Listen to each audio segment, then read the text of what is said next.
I want to take this time to reassure you that when we are in constant stressful situations, like this unrelenting global pandemic with all the daily polarization and uncertainty that goes hand in hand with it, when every day we're having this compounded by climate crisis, news from other countries of natural disasters, civil unrest and humanitarian emergencies, it becomes ever more easy for us to be triggered or activated into these disempowered states, because frankly, we are just not at our best selves to begin with.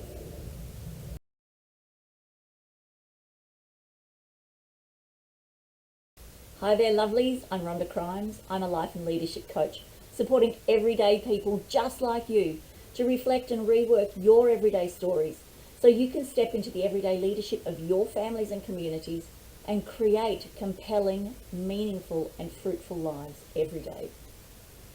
Today, let's talk about what happens when it's all just getting too much. So I thought it could be a good idea to take a look at noticing what behaviour or reactions that occur when we're under any kind of constant stress. Oftentimes, the way we react or behave is actually of little value to the outcome, and nor do these behaviours provide any real beneficial assistance to our overall journey.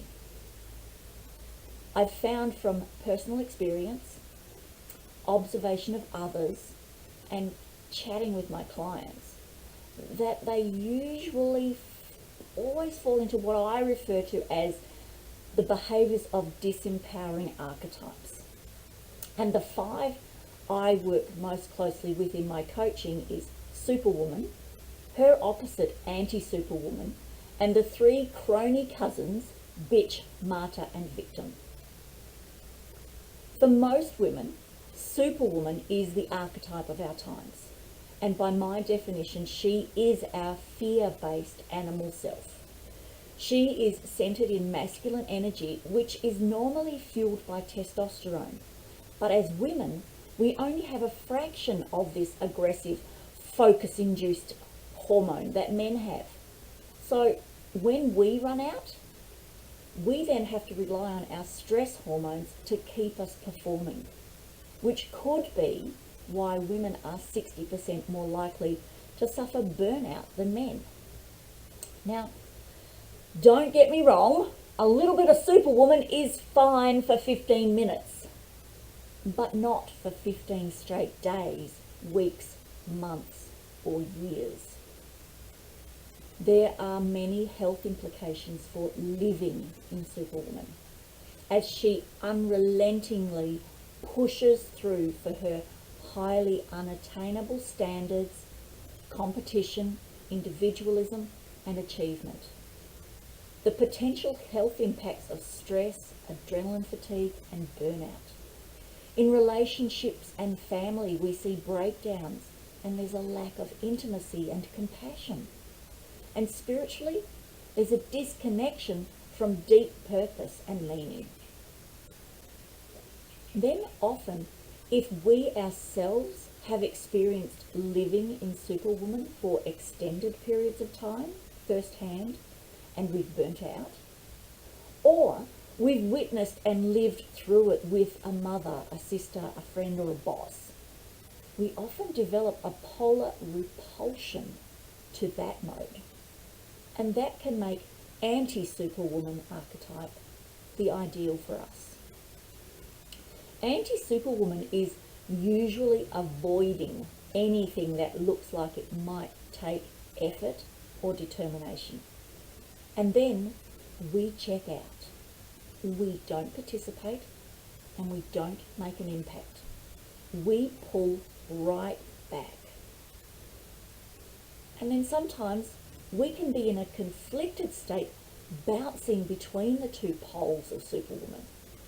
We get involved too deeply, feel the impending burnout, and pull back until we feel okay, And then, boom, we bounce right back into overdrive. So we're in this constant uneasiness where neither feels in tune. We're either too knackered to try or too high on adrenaline for it to be sustainable. So let's move on to Superwoman's crony cousin triangle. At the top of the triangle, we have the bitch archetype. If you've known me for a while, you'll also know she was my disempowering archetype of choice. I could flip into bitch in a heartbeat. Bitch is the blaming, loud, shouting, demanding part.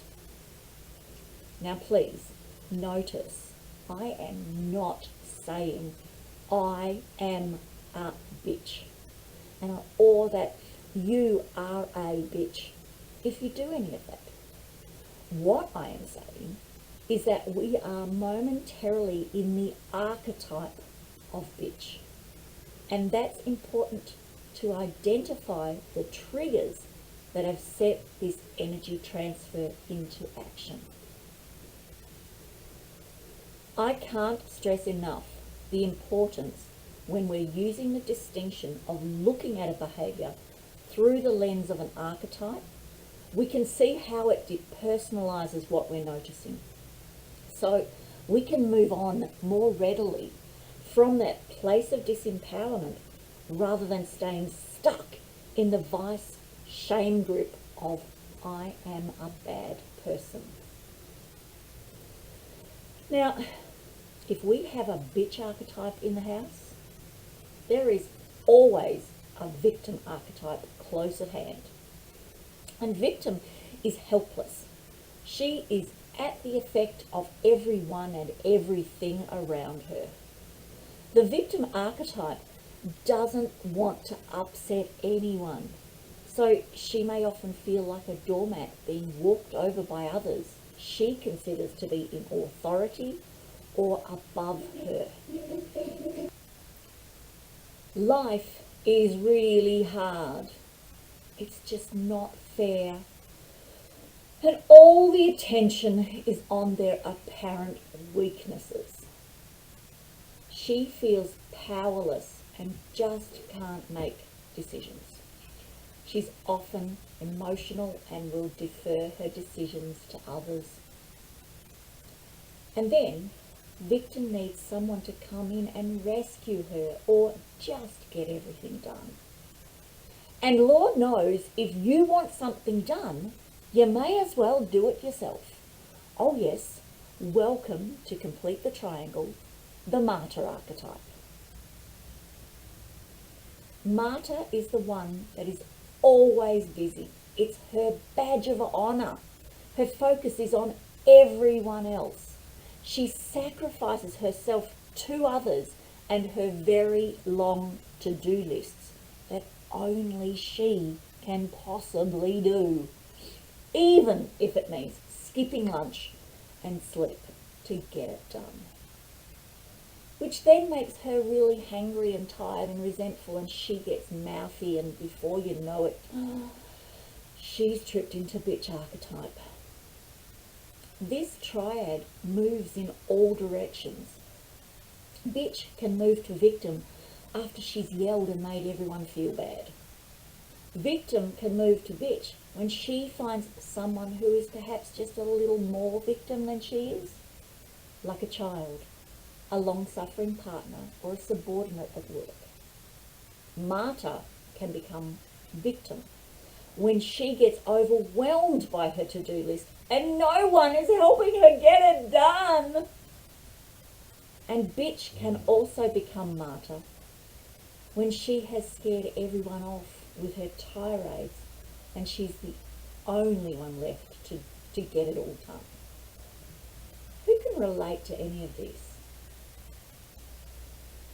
I want to take this time to reassure you that when we are in constant stressful situations, like this unrelenting global pandemic with all the daily polarization and uncertainty that goes hand in hand with it, when every day we're having this compounded by climate crisis, news from other countries of natural disasters, civil unrest and humanitarian emergencies, it becomes ever more easy for us to be triggered or activated into these disempowered states, because frankly, we are just not at our best selves to begin with. So my darlings, if you find yourself in these rounds of disempowerment, or perhaps you're taking them to the superwoman polar extremes of trying to fix or forget, I want you to first off be kind to yourselves. Stop or remove yourself from the situation and make a cuppa. You know, my mum always said a cuppa can fix everything, and those who knew her know she stuck by her word. So the first thing to do is get a bit curious about what just happened. How were you feeling before? Then what triggered you? And how did you behave afterwards? Is there a common theme that you notice? Like every time there's a looming deadline, your attention to your nutrition diminishes and you get hangry more often. Or, now that you might be working from home or not going out as much, the house isn't staying as tidy and you seem to be the only one to notice it. Maybe because this pandemic has been going on for well over a year and we all thought we'd be on the other side by now.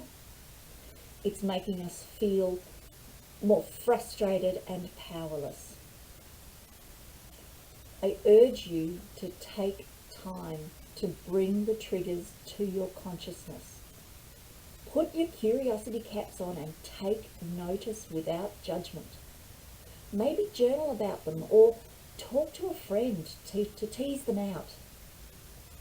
Make time to talk to me. I have a whole toolkit that I'd love to share with you. I hope this has been useful, and if through this message you see that your now is not the picture you've painted for yourself and you'd like any help on this discovery path, or maybe something completely different that you intuitively know or feel isn't letting your true colours shine through, then please do get in touch with me.